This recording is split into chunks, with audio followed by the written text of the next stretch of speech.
Policia e shtetit ka finalizuar një tjetër fazë të operacionit ndërkombëtar platforma që synon goditjen e një grupi të strukturuar kriminal të përfshirë në mashtrimet financiare përmes platformave të re me investimesh online. Këtë herë, fokusi i goditjes ishte në Tiranë, ku realizua me sukses operacioni koduar Recovery.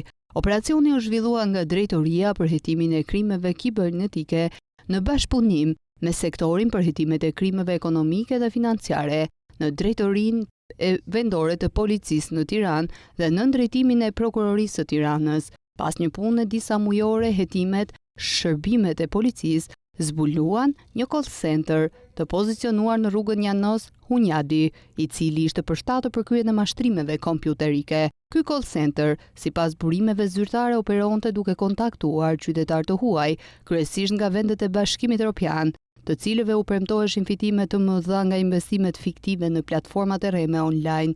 Pasi të mashtruarit transferonin parat, kontaktin ndërpritej dhe gjurmët zhdukeshin përmes një rrjeti të mirë organizuar teknik dhe njerëzor. Në kuadër të këtij operacioni është arrestuar një nga organizatorët kryesor të skemës shtetësi Agim Sheu, 36 vjeç banues në Tiranë.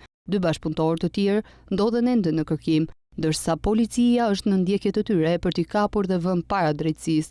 Së bashku me organizatorin, u ndaluan edhe 6 punonjës të call centerit konkretisht: Indrit Kaziu, 33 vjeç banues në Fark, Lution Beseli, 22 vjeç banues në Kruj, Elvis Hadaj, 38 vjeç banues në Tiranë, Mael Musabelliu, 33 vjeç banues në Tiranë, Dardan Rama, 34 vjeç banues në Tiranë dhe Aldo Pleshti, 36 vjeç banues në Tiranë.